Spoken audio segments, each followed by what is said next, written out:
Mario Asselin, bonjour. Bonjour Eric. Alors ça fait très longtemps qu'on ne s'était pas croisés. Quand même. Il a fallu qu'on vienne à Claire, qui est un événement dont tu as fait partie, enfin tu as été promoteur pendant longtemps et à l'initiative avec une équipe, c'est ça? Oui, idéateur, en fait, c'est que j'étais allé à Philadelphie dans une école nouvellement bâtie et il permettait l'accès des participants aux classes. Ça nous avait inspiré, Roberto et moi, et comme lui-même avait cheminé passablement dans son école, en 2010, il s'est dit, il me semble que ma communauté, elle est mûre pour relever ce défi-là, de donner l'accès à ce qui se passe dans les coulisses pour que les participants ne viennent pas seulement écouter des gens sur une scène, mais viennent se faire former par les étudiants, dans le fond, parce que c'est les étudiants ici aujourd'hui là, qui expliquent aux enseignants qu'est-ce qu'ils font et pourquoi c'est important de le faire et comment eux pourraient s'y mettre. Alors à Claire, il y a plein de choses. Il y a des conférences, il y a des gens qui parlent, des chercheurs qui viennent, comme Thierry Carsanti cette année, Margarida Romero. Mais la spécificité, c'est qu'on est dans un établissement scolaire et qu'on voit ce qu'on fait ou ce qu'on fait au quotidien les enseignants. Ouais. Et ça, c'est extraordinaire et unique. On prend des images, on tourne des vidéos, on fait des causeries avec les étudiants. Les jeunes, les élèves tweetent, Facebook. Alors, ce sont des usages complètement éclatés. Et en quelque sorte, étudiants, élèves, professeurs, spécialistes, on est ensemble à discuter de comment on peut mieux intégrer le numérique en classe.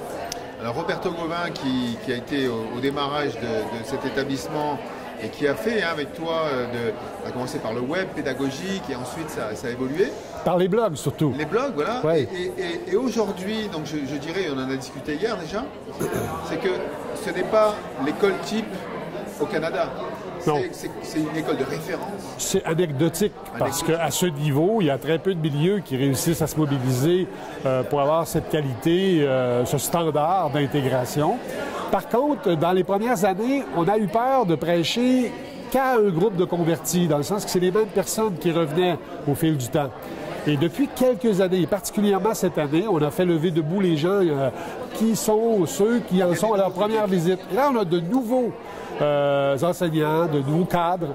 Alors, on se dit peut-être qu'on a atteint un jalon important, c'est-à-dire qu'il y a de nouvelles personnes qui, par de bouche à oreille, sont venus voir ce qui s'y passait et qu'est-ce qui rendait dans ce colloque cette atmosphère aussi conviviale, aussi rafraîchissante.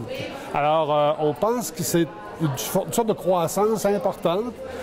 On espère que d'autres milieux vont s'y mettre, ouvrir leur classe, ouvrir leur école et tout simplement continuer la grande conversation parce que c'est pas une science exacte. Hein? On fait des erreurs, on fait des trucs moches, mais on avance et les Québécois, c'est une sorte de work in progress. On est très alimentés par ça, on est très stimulés par ça. D'accord. Donc tu disais hier quand même que c'était un peu un sentiment de stagner. Hein? C'est-à-dire que pendant des années, on parlait à Claire, on voyait des choses extraordinaires à Claire, et l'ensemble du Québec, on ne voyait pas trop d'évolution.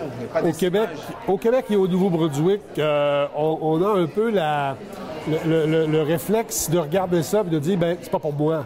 Il y a trop de choses impressionnantes pour que je puisse moi-même m'y mettre. Et Margarida en a parlé hier, la tolérance de l'ambiguïté. C'est quelque chose qu'on a à apprendre parce que dans le fond, les ingrédients de base pour se lancer, ce ne sont pas de connaître la techno. Ce sont simplement de se faire confiance et de suivre la piste que les élèves nous fournissent. Et pour ça, ça demande de l'audace. Et systémique, d'un point de vue systémique, remarquez qu'aujourd'hui, pour la première fois, on a la présence des deux ministres de l'Éducation, du Nouveau-Brunswick et du Québec. On sent qu'il y a des plaques tectoniques qui bougent.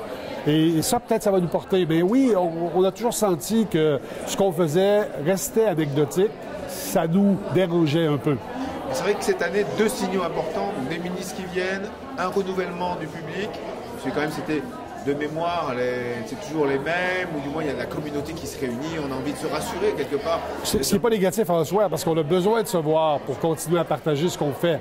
Mais évidemment, le fait qu'il y en ait plus de la moitié qui en sont leur première présence, l'idée, c'est pas de devenir un colloque à 1000 participants. On va toujours rester à échelle réduite.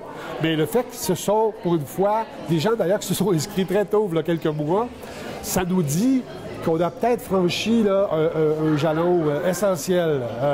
Et on espère que comme ça, d'année en année, des gens vont dire, ben, je vais céder ma place à un nouveau. Moi, je sais ce qui s'y passe et je voudrais travailler davantage avec d'autres collègues. Alors, je vais laisser y aller parce que les places sont quand même assez restreintes. C'est vrai qu'ici, les places sont restreintes. Pourquoi? Parce qu'on est dans un établissement scolaire. Pour des raisons de sécurité, on ne peut pas être plus que 300, je crois, ou 320. Oui. Et puis dehors, il fait très froid. Parce que moins 20 aujourd'hui. pour mettre des chapiteaux comme à Ludovia, c'est pas possible. C'est pas possible. Non, non, non. Il y a aussi un aspect, c'est loin. C'est un tout petit village. Hein? C'est incroyable qu'il y ait un colloque et une école avec autant d'envergure dans un bled perdu, il faut le dire. Je ne porte pas préjudice à la collectivité qui est merveilleuse, mais les gens doivent faire entre 3 et 8 heures de route là, pour se rendre jusqu'ici. Ça fait penser d'ailleurs à Ludovia, oui, par exemple. Dans les coins du monde reculés, il y a toujours des choses intéressantes. Des perles.